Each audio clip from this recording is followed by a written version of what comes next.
여러분의 정체성은 뭐라고 생각하세요? 어떤 네모난 상자 안에 딱 들어맞나요? 아니면 지금 이 순간에도 계속 쓰이고 있는 한 편의 이야기에 가까울까요?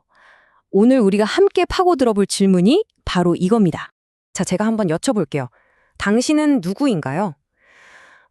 아마 대부분은 뭐 학생, 아니면 어떤 직업, 부모, 예술가, 이런 간단한 꼬리표들로 대답하실 거예요. 그쵸? 근데 있잖아요. 점점 더 많은 사람들한테는 이런 단순한 상자들이 더 이상 맞지가 않는 거예요. 특히 민족 정체성 같은 부분에서는요. 이게 어느 정도냐면 뉴질랜드에서는 2009년쯤 태어난 아기들 4명 중에 1명, 그러니까 무려 25%가 하나 이상의 민족 집단에 속한다고 등록이 됐대요. 정말 놀랍지 않나요? 자, 바로 이 지점에서 아주 중요한 질문이 생기는 거죠. 예전에 우리가 쓰던 정체성 모델이 이렇게 막 무너지고 있다면, 그럼 그 빈자리는 대체 뭘로 채워야 할까요? 그 해답을 찾으려면 일단 문제가 어디서 시작됐는지부터 봐야 해요. 그건 바로 정체성은 고정된 거고 순수하고 무슨 인종 같은 거에 뿌리를 두어야 한다는 아주 낡은 생각 때문이에요. 이게 바로 진정성이라는 이름의 함정으로 우리를 끌고 들어가는 거죠. 연구자들은 이걸 진정성 함정이라고 부르는데요. 특히 여러 민족적 배경을 가진 사람들한테는 이게 정말 크게 다가와요.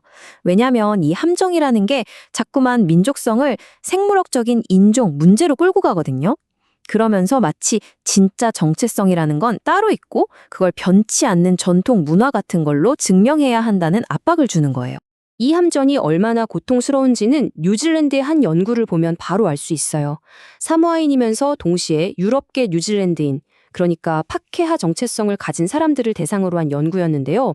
이분들은 어느 한쪽에도 충분히 속하지 못한다고 느꼈던 거예요. 한 참가자는 이렇게 말했어요. 나는 100% 진짜 사모아인도 아니고 그렇다고 파케하도 아니었어요. 그냥 중간에 꽉 껴있는 느낌이었죠.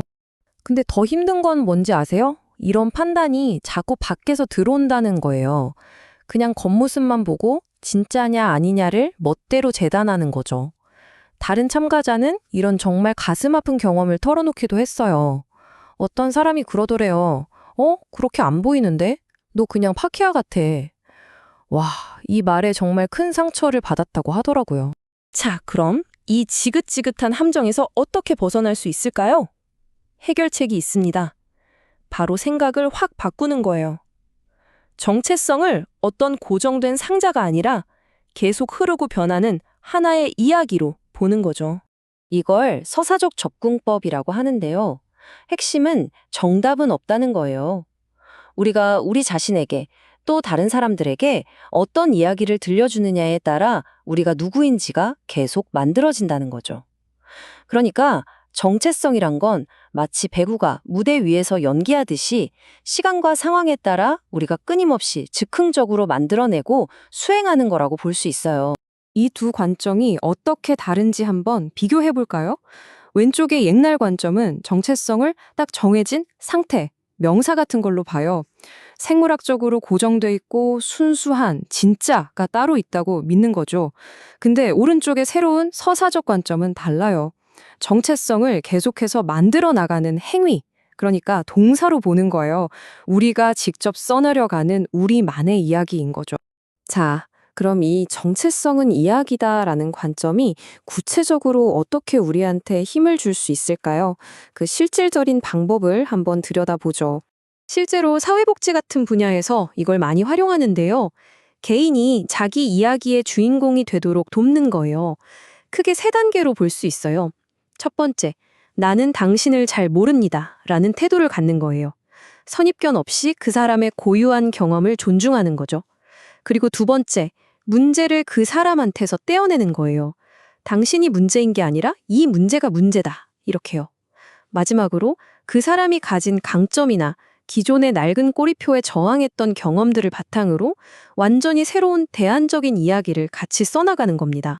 와, 그리고 그 결과가 정말 놀라워요. 아까 그 연구 참가자가 이렇게 말하거든요. 이제 저는 그냥 제가 사모아 파케아라고 말해요. 지금은 이 표현이 저한테 맞아요. 바로 이거예요. 이렇게 스스로에게 맞는 새로운 이름을 붙여주면서 억압적인 꼬리표에 당당하게 맞서는 거죠.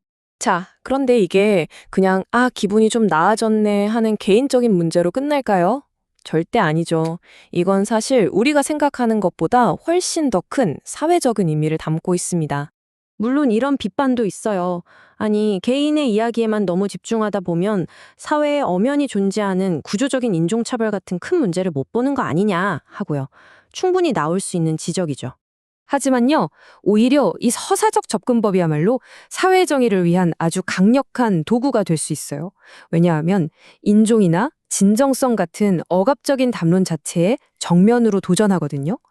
인종은 생물학적인 실체다라는 생각의 뿌리 자체를 흔들어버리는 거예요. 인종차별을 가능하게 만드는 바로 그 생각의 토대를 무너뜨리는 거죠. 물론 사회가 우리에게 꼬리표를 붙이려 한다는 현실을 모르는 척 하자는 게 아니에요. 그 현실을 분명히 인지하면서도 거기에 맞서 싸울 힘을 개인에게 돌려주자는 겁니다. 이 모든 논의는 결국 우리에게 마지막 질문 하나를 던집니다. 만약 당신의 정체성이 정말 한 편의 이야기라면 그 이야기의 작가는 누구여야 할까요? 기억하세요. 우리 모두는 자기 손에 펜을 쥐고 우리 자신의 이야기를 직접 써 내려갈 힘을 가지고 있습니다.